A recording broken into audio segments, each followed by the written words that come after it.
The first scream tore through the dusk like a slit in the sky, and Elara Wynne instantly knew it was meant for her. She froze on the wooden porch of Waylon's general store, her fingers tightening around the small burlap satchel of supplies.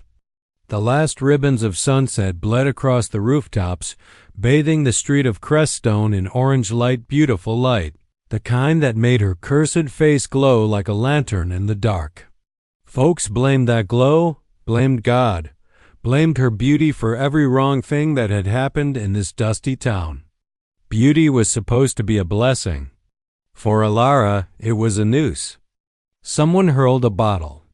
It shattered behind her, shards skipping across the dirt like angry little spirits. "Go on home, temptress," a woman shouted from the balcony of the saloon. "Ain't nobody need you out here." "Pretty little devil," another voice chimed. Elara didn't turn. She didn't flinch. After 3 years in Creststone, she had learned that reacting only fed them more. So she kept moving straight-backed, chin high, boots clicking sharply against the wooden planks as she stepped down into the road. Her pulse was steady, almost stubbornly calm. But a storm brewed inside her, slow and simmering. There was only so much hatred a woman could swallow before it began to poison the soul. The sheriff's voice rolled across the street like an unwelcome breeze. "Evenin', Miss Wynne." Sheriff Montrel leaned against the hitching post outside his office, thumbs hooked in his gleaming silver belt buckle. His eyes dragged across her with practiced ownership, a look she had come to despise more than the town's cruelty. Unlike the others, he didn't hate her beauty. He wanted it. "Headed home so early?" he drawled. Elara gripped her satchel tighter. "It's getting dark." "Town's not so bad at night," he said with a crooked grin. "As long as you stay on the good side of folks." "I'm not on anyone's side," she replied. Montrel chuckled. "A woman like you should reconsider that." Before she could snap back, pounding hooves stormed up the road. A black mare, a powerful one, kicked up dust as the rider jerked it to a stop. He was lean, broad-shouldered, moving with urgent precision. His clothes were worn, dust-caked, but his presence was sharp enough to slice through the night.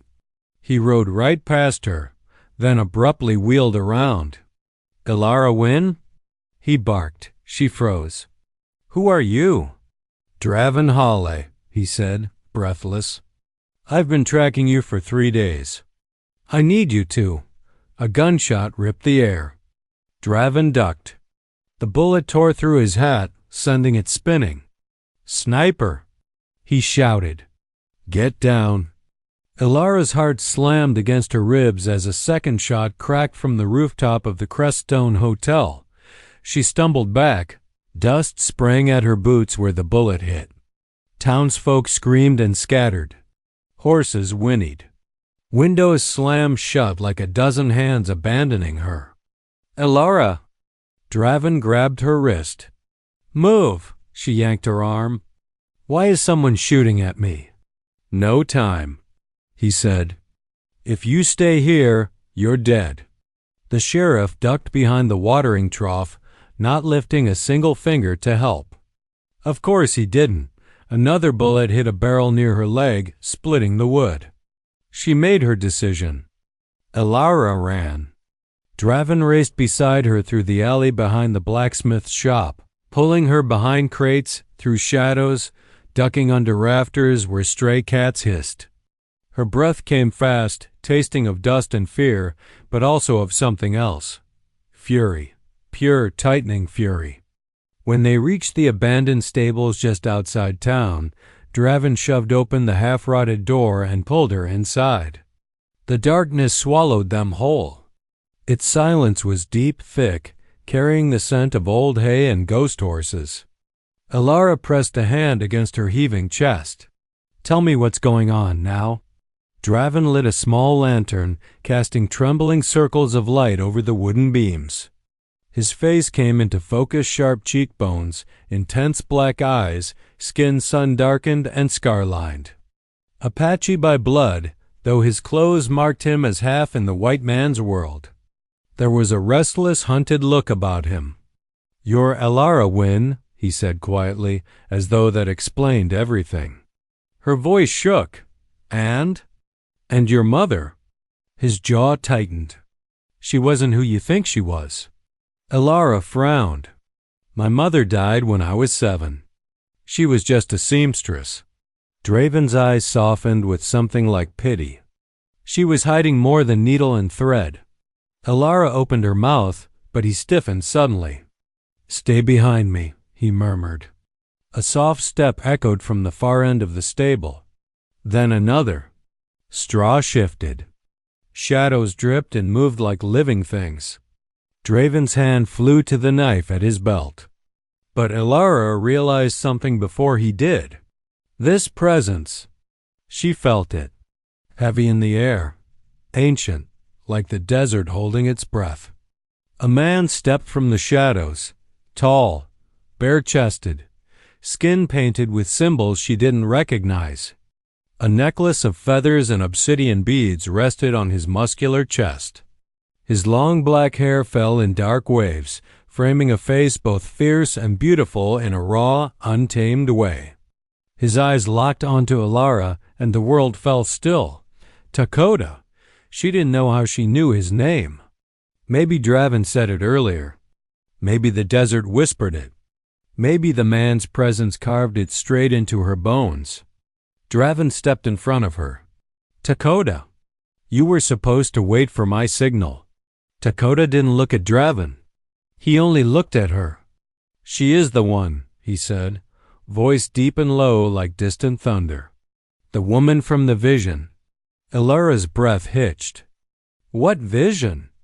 Takoda approached slowly, reverently, but without fear, without hesitation. His height dwarfed her. His warmth seemed to radiate even from feet away. He raised his hand, not to touch her, but to offer a greeting of respect, palm outward. "Elara Wynne," he said softly, "you walk with a spirit that has been calling for you since the night of your birth." Her pulse faltered. "I don't understand." Takoda exchanged a look with Draven. Not hostile, just heavy. Draven exhaled. "Your mother was from the White Buffalo clan, a healer, a protector, a woman whose bloodline was feared by certain men." Elara blinked, heat pricking her eyes. "Feared? Why?" "Because her power could undo them," Draven said simply. Takoda stepped closer. His voice dropped to a near whisper. "And those men now hunt you." A tremor ran through her. "No, I'm nobody. I work. I survive. That's all." "Beauty is not your curse," Takoda said. "Your bloodline is." Before she could ask more, the lantern flickered. Once, twice, then died. Moonlight seeped through cracks in the boards, silver and eerie. Footsteps crunched outside the stable. Not one pair, many. Draven tensed. "They tracked us." Takoda grabbed Elara's arm not roughly, but with urgent purpose. His hand was warm, steady, grounding. He leaned in, breath brushing her ear. "If you wish to live," he whispered, "run with me." A boot kicked the stable door. Elara gasped. Takoda yanked her toward the back exit. The door splintered. Gunmen flooded inside, and the night exploded into chaos. Gunfire cracked through the wooden walls, splinters sprang into the dark. Elara stumbled as Takoda pulled her toward the back of the stable, Draven close behind with his knife clenched tight. The sound of boots thundered inside the front entrance, dozens of boots. "They're surrounding us," Draven breathed. Takoda pushed open a barely visible back hatch, its hinges groaning. Not yet. Cold desert air rushed in. The night was moonbright, the sky clear enough to see each star pinned like silver nails across the heavens. The scent of sagebrush and sand filled Elara's lungs as Takoda all but lifted her through the opening. The moment they stepped outside, bullets burst through the stable's wooden planks behind them. Draven grabbed Elara's hand. Run! They sprinted into the open desert behind the stable, their shadows long and twisted under the pale moon. The gunmen swarmed the building, shouting orders, boots pounding in chaos, not realizing their prey had slipped out the back. Elara's breath burned. Her legs screamed. Fear clawed at her throat. The desert was endless darkness in every direction except the faint glow of Creststone behind them. "Where are we going?" she gasped. Takoda looked back without slowing. "To the canyon. They will not follow there." "How do you know?" "Because their fear of old spirits is stronger than their hunger for your blood." That was not comforting. They ran across low dunes and jagged rocks until the stable was a distant shadow and the shouting faded into the horizon. Only when they reached a cluster of boulders did Takoda stop. Elara bent over, hands on her knees, gasping. "Why? Are they hunting me?" Draven crouched beside her. "Because your mother kept a secret, and Sheriff Montrel, he wants it." She stiffened. "Montrel? Why him?" Draven hesitated. Takoda did not. "Power," the Apache warrior said. "Your mother carried knowledge his kind would kill for." Elara lifted her gaze, her eyes shimmering with fear and anger. "You keep talking about my mother like she was some legend. She was just a seamstress, quiet, gentle." Takoda's voice softened, unexpectedly gentle. "A gentle woman can still be dangerous to those who fear truth." Draven exhaled slowly. "Elara, your mother belonged to a sacred healer lineage. The White Buffalo clan. Their women could read a man's sickness, mend bones with herbs, see storms before they came. People sought them for wisdom." Elara shook her head. "Mama never healed anyone." "She stopped," Draven said, "to protect you." Takoda stepped closer. "A vision came to our tribal seer 2 nights ago. A woman with your mother's face warned of danger. She said the daughter, the last of her line, must be protected." Elara took a shaky step back. "You're saying that was me?" "Yes," Takoda said.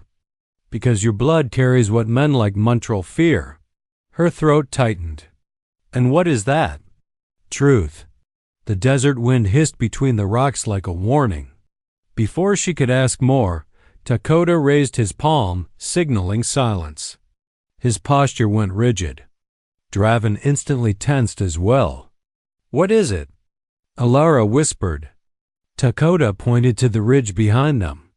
3 riders, silhouetted against the moon. Sheriff Montrel's voice boomed from the distance. "Elara, you can't run forever." Her blood went cold. He wasn't shouting like a hunter chasing prey. He sounded like a man claiming what he believed he owned. Takoda motioned sharply. "Into the canyon, now." Draven took her arm, guiding her into the shadows between towering red rock walls. The canyon narrowed quickly, swallowing them in darkness. Montrel and his men didn't follow. They stopped at the mouth of the canyon like Takoda predicted. "Come out," Montrel yelled. "I'll give you 1 chance. After that, I won't need you alive." Elara went rigid. Takoda placed a steady hand between her shoulder blades. "Ignore him. His voice seeks to poison your spirit." They moved deeper. The further they descended, the colder the air became, humming with quiet energy she couldn't explain, like the canyon itself was alive, watching, waiting. After several minutes, Takoda stopped before a wide crevice sheltered beneath an overhang. A small fire pit, long extinguished, showed someone had camped there recently. "This will hide us," he said. Elara pressed her back against the wall, breath still trembling. "I want the full truth. Now. All of it." Draven glanced at Takoda, silently asking permission. Takoda nodded. Draven sat beside her. "Your mother fled her clan before you were born. She hid among settlers, took another name, lived quietly. Because someone, something, was hunting the women of the White Buffalo line." What was hunting them? Elara asked. A group called Black Ridge Company, he said. They disguise themselves as ranchers, miners, lawmen. But they traffic in land, minerals, and people. They wanted the healing secrets of your mother's clan. They believed if they controlled the healers, they could control everyone. Takoda stepped forward, his face shadowed. Your mother refused them, and so they killed her family, burned the village. Elara's breath hitched. No? Mama died of fever. Draven's voice broke softly. She told you that to protect you. She didn't want you growing up afraid. Elara's eyes stung. The canyon blurred through tears. So all of this, Montrel's cruelty, the town's hatred, it's because of a secret I didn't even know existed? No, Takoda said firmly. Their hatred comes from their own broken spirits. But Montrel, he hunts you for the power he thinks he can steal from you. Elara swallowed hard. What kind of power? Takoda knelt in front of her, his presence grounding, warm. Your mother saw something in your blood, he said softly. A gift, not yet awakened. A gift? I've never healed anything. You calmed a dying colt when you were 10, Draven said. Waylon told me. Said the animal stopped thrashing the moment you touched its face. Elara blinked. That wasn't a gift. I was just gentle. You survived a fever that killed 4 others, Draven continued. That was luck. And people feel threatened around you for no reason except your presence stirs things they don't want to see, Takoda said. Jealousy, desire, weakness, truth. Elara froze. She couldn't speak. Her mother's soft lullabies, her warnings to stay unnoticed, her insistence on kindness even when people were cruel, all of it felt suddenly heavier. Different, as though her mother had been preparing her for something more. Footsteps echoed distantly from the canyon mouth. Montrel again. Elara, he called, voice echoing off the walls. You can hide with those savages, but I will find you. Draven cursed under his breath. He's not giving up. Takoda's muscles hardened like steel beneath his painted skin. Let him come. The canyon protects its own. Elara hugged herself, shaking. What does he want from me? Draven exhaled slowly. He wants the location of the white buffalo's hidden spring. A healing well your mother knew about. Elara shook her head violently. I don't know anything about a spring. Takoda touched her chin gently, lifting her gaze. You may not know, he said softly, but your blood remembers. The wind howled through the canyon like a living creature. Draven stood, listening. We need to move deeper. There's a cavern ahead, safer, warmer. Takoda nodded and helped Elara to her feet. As they continued through the canyon, Elara's heartbeat steadied, not with fear, but with something sharper. Something awakening. The rocks around her seemed to hum. The air vibrated faintly. A warmth flickered somewhere inside her chest. Takoda noticed. You feel it. I don't know what I feel. You will, he said. Very soon. Behind them, Montrel shouted into the night again. You can't hide forever, Elara. I'll smoke you out if I have to. Takoda turned, eyes burning. He will not touch you. Elara looked at the 2 men guiding her through the moonlit canyon, Draven cautious and sharp, Takoda fierce and steady. For the first time in years, she wasn't facing danger alone. But for the first time in her life, she also wasn't running from who she truly was. The canyon tightened into a narrow throat of stone, the moonlight thinning into a pale ribbon overhead. Elara's footsteps echoed softly against the red walls, each breath a visible puff in the cooling night air. Her heart still raced from the run, the gunfire, Sheriff Montrel's thunderous threats, but something else pulsed inside her too, a strange warmth. A faint hum under her skin. Like her blood recognized this place before she did. Takoda led at the front, moving with silent certainty, his painted skin glowing faintly beneath the moon. Draven stayed behind Elara, knife ready, watchful and tense. "We're close," Takoda murmured. "To what?" Elara asked, her voice unsteady. "To truth," he replied, not slowing. Draven glanced at her. "Takoda knows these lands better than any man alive. Trust him." Elara did trust him more than she expected. But trust was different from understanding. And nothing about this night made sense. Ahead, the canyon widened suddenly into a hollow tucked behind a curtain of rock. A cave mouth yawned open, its darkness thick, ancient. Takoda stopped and touched the stone above the entrance. "This is a sacred place. My people call it Tamahine, the heart of echoes." Elara swallowed. The air felt heavier here, charged like a summer storm. "Is it safe?" She whispered. Takoda looked at her with gentle certainty. "It was waiting for you." Her pulse hammered. Draven slipped past them, checking the shadows. "We need to be sure there isn't another way in. Sheriff Montrel will search every crack in this canyon." Elara shuddered. "He really won't give up, will he?" Takoda stepped close enough for her to feel his warmth. "A man like him doesn't hunt with reason. He hunts with greed. And fear," Draven added. "Fear of losing control. Fear of what you represent." Elara hugged her arms. "I don't represent anything." Takoda's voice softened to a low rumble. "You are the last daughter of the White Buffalo clan. You represent everything." Before she could argue, a roar of wind swept through the canyon, forcing them deeper inside the cave. The moment they crossed the threshold, the air shifted. Warmer, thicker. Alive. The cave glowed faintly with veins of quartz in the walls, shimmering under Takoda's lantern. The light refracted into pale rainbows that danced across the stone like spirits waking from sleep. Elara stared. "I've never seen anything like this." Takoda's eyes softened. "Your mother had." A lump rose in her throat. "Please, tell me more about her."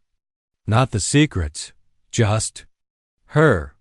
Takoda set the lantern down, its glow flickering against the crystalline walls. "She was called Saya," he said gently. "It means quiet river. Always calm, but always moving. She traveled between villages, bringing medicine, guiding births, easing passing spirits for the dying." Draven nodded. "She was respected by our people, feared by others." Elara blinked back the burn behind her eyes. "I remember her hands. They were so soft, but strong when she braided my hair." Takoda smiled. "That strength runs in you." She lowered her gaze, unsure. Draven crouched by the cave entrance, sharpening his knife on a stone. "Montrel knew your mother had knowledge he wanted. When she refused him, he swore he'd claim her daughter instead." Elara stiffened. "He said I belonged to him once. I thought he was just being vile." Takoda's jaw clenched. He was speaking truth from his poisoned heart. Elara stared at the shimmering quartz. "He thinks he owns me because of something my mother never told me. Something I never asked for." Takoda stepped toward her, voice low. "You do not owe that man an ounce of your breath. He seeks to steal what he cannot earn." Her breath trembled. "And what exactly does he think he can steal from me?" Draven answered quietly. "The map, or rather, the memory of it." She looked between them. "The map to what?" Takoda placed a hand over her heart, not touching her, but close enough to feel the heat. "The White Buffalo Spring," he said. "A place of healing untouched by the world. Only your mother knew how to find it. I don't know." Elara cried. "I've never even heard of it." Draven looked at Takoda. "Tell her." Takoda inhaled slowly, then sat beside her. "Before she died, your mother passed the memory into you." Elara reeled. "That's impossible." Not for a healer of her strength, Takoda said softly. Memories can be carried in blood, locked, hidden, waiting. Elara pressed her palms to her temples. This is too much. Takoda's hand hovered near her shoulder close, but not quite touching. Respectful, protective. You feel the hum in your body? He whispered. Her eyes darted up. Yes, she admitted. I thought it was just fear. It is your awakening, Takoda said. This canyon stirs it. Your blood remembers the land. Draven stepped back from the entrance. And Montrel knows that. He'll try to force the memory out of you. Break you. Use you. Elara's stomach twisted. Takoda rose to his full height. He won't reach her. Not while I breathe. Something warm spread through her chest at the certainty in his voice. She opened her mouth to respond, but a sudden, sharp whistle cut through the cave. Draven swore. They found the canyon split. They're close. Takoda grabbed his bow. Elara, come. He led her deeper into the cavern, past a narrow passage barely tall enough to crawl through. The quartz walls thickened and brightened, glowing with inner light as if responding to her presence. At the center of the chamber was a small pool of water clear as glass, glowing faintly blue beneath the quartz ceiling. Elara's breath hitched. What is this? Takoda knelt. A memory pool. Sacred to the White Buffalo clan.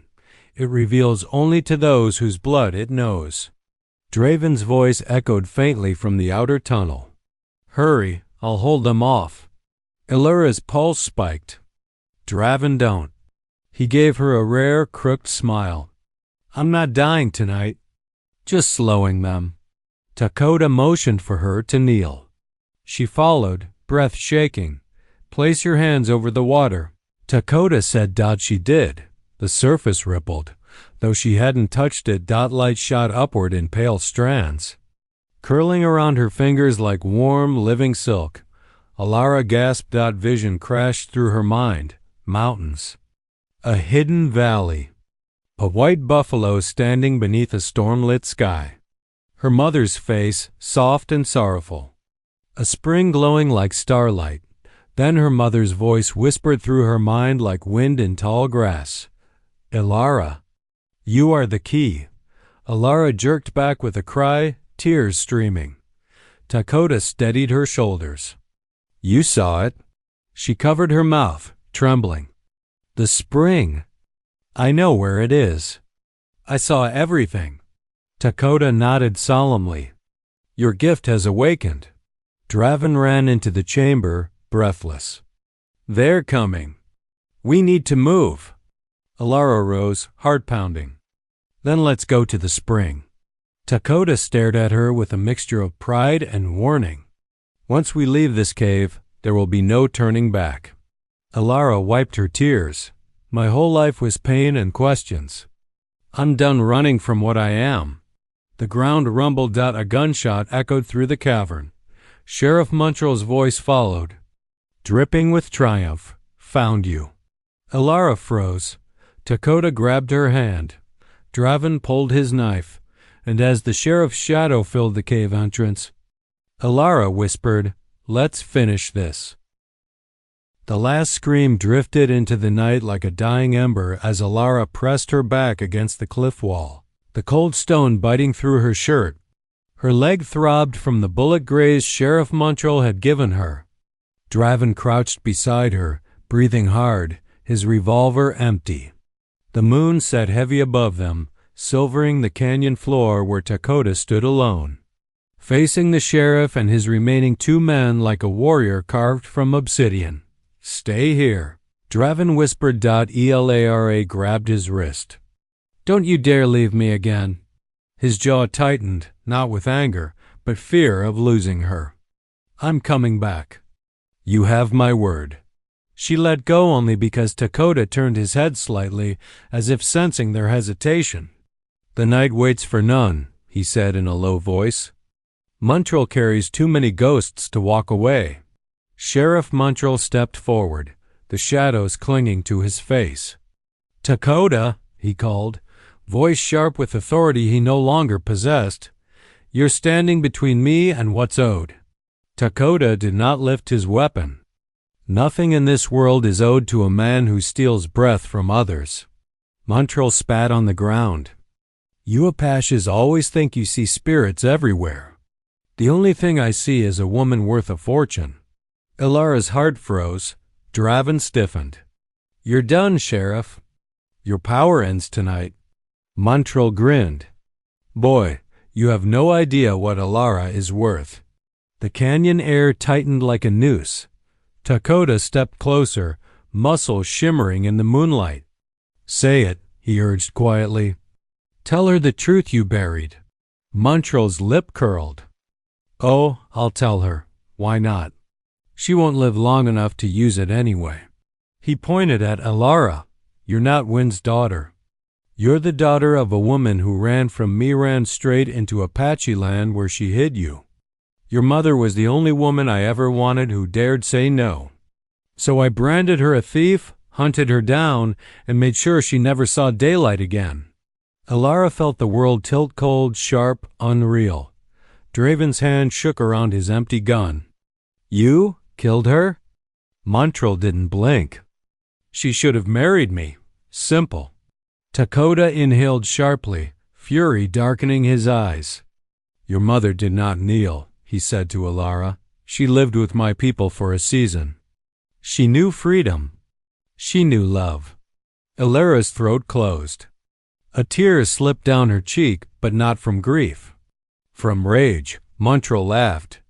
"And then she died crawling back, begging for mercy." Elara stepped forward, but Draven pulled her back. "Elara, don't. No," she whispered. "He's taken enough." Takoda drew his blade. "He speaks lies twisted into truth. It is time to finish this." Montrel raised his revolver toward Takoda. "You die first." But the shot never landed, because Waylon trembling Waylon from the general store stepped out from behind a boulder and tackled the sheriff from behind. "Enough!" Waylon cried. "Enough of your poison." Montrel hit the ground hard, firing wildly. A bullet sparked off the rocks near Elara's foot. Takoda lunged. The sheriff rolled away, grabbing Waylon by the throat, slamming him into the ground. "Traitor!" Draven charged, fists flying. The two men collided, wrestling in the dirt. Draven managed to knock the gun out of Montrel's hand. But Montrel slammed Draven's head into the earth, stunning him. Elara reached for a fallen revolver Montrel's, but Montrel kicked it away. He grabbed her by the hair, dragging her upright. "You think anyone believes you, girl? You were born cursed. Born a sign. Your face is nothing but trouble, always has been." Elara met his eyes, blood boiling. "Maybe. But tonight, it's your curse that ends." Montrel raised a knife. A shadow moved. Takoda blurred across the canyon, faster than breath, faster than sound. He slammed into Montrel with bone-breaking force. The knife clattered to the dirt as the two crashed to the ground. Montrel clawed at Takoda, screaming, "Savage, filth! You don't get to take her from me." Takoda's voice boomed like thunder. "She was never yours." They grappled, rolling near the cliff edge. "Elara!" Draven choked, staggering to his feet. Takoda landed a punch that cracked the sheriff's jaw, but Montrel swept Takoda's leg, sending him down. Montrel crawled toward the dropped revolver. Elara scrambled for it, to her heart pounding. Lungs tearing. Montrel reached it first. He aimed, directly at Takoda. "You should have stayed out of this." "Apache!" Elara screamed raw, fierce. Primal. Montrel pulled the trigger. Click. Empty. Takoda rose behind him like a storm. Montrel turned. Eyes wide, too late. Takoda's blade flashed once in the moonlight. Montrel fell. Silence rolled over the canyon. Deep and final. Elara sank to her knees, shaking. Draven stumbled to her, pulling her into his arms as a wind swept through the valley, carrying with it the last breath of a man who had terrorized half the state. Waylon collapsed against a rock, sobbing softly. I didn't mean to kill nobody." Takoda knelt before him, placing a steady hand on his shoulder. "You saved more lives than he ever did." Elara looked at Takoda, her voice trembling. "You saved me." Takoda touched his chest. "I only followed the visions. They led me to you." Draven exhaled, brushing Elara's hair from her face. "We end it here. Tonight. No more running." But the night was not finished. A faint thunder rolled through the canyon, the sound of approaching horses. Elara's heart clenched. "Montrel's men?" She whispered. Takoda listened intently. Then he shook his head. "No." The riders emerged through the canyon mouth, Apache warriors wrapped in shadow and starlight. They dismounted silently, their leader stepping forward with the dignity of an eagle. Takoda spoke to him briefly in Apache. The leader nodded, then addressed Elara. "You are the daughter of Milla, the woman who carried the heart of a warrior. She died protecting a secret she did not want in the sheriff's hands." He reached into his saddlebag, retrieving a small hide-wrapped bundle. "This belonged to her. She asked that it be given to you when justice was done." Elara's hand shook as she unwrapped the bundle. Inside was a small beaded necklace Apache made with a polished river stone at the center. Her breath caught. "I remember this," she whispered. She wore it every day." Takoda bowed his head. "She said it would lead you home." Elara's tears fell onto the beads. Draven wrapped an arm around her, steadying her as the truth settled deep in her heart. Her mother had not died begging. She had died fighting for her. The Apache leader spoke again. "Takoda has chosen to walk between our worlds, as you walk between yours. Whatever path you take now, freedom walks with you." Elara lifted her chin, the weight of fear finally breaking off her shoulders. "Then I choose a life not defined by cruelty. Not by the sheriff. Not by this town." Draven squeezed her hand. "Wherever you go, I go." Takoda gave a small smile. "And I will walk nearby as the spirits ask." Waylon sniffed loudly. "Well, if y'all are leaving, I suppose Creststone's gonna need a new sheriff. A real one." Elara turned to him, touched. "You'd make a better one than he ever was." Waylon blushed. "Well, I'll try." The Apache departed quietly, like mist dissolving into moonlight. Takoda stayed behind. Elara looked out over the valley one last time, the place where lies had died, where truth had risen, where she had reclaimed her name, her past, her future. Draven whispered, "This isn't the end." "No," she said softly. "This is the beginning." Together, Elara, Draven, Takoda, and Waylon walked out of the canyon, leaving behind the ghost of a man who had tormented her for being too beautiful in a world that punished beauty more than it praised it. And for the first time in her life, Elara felt free.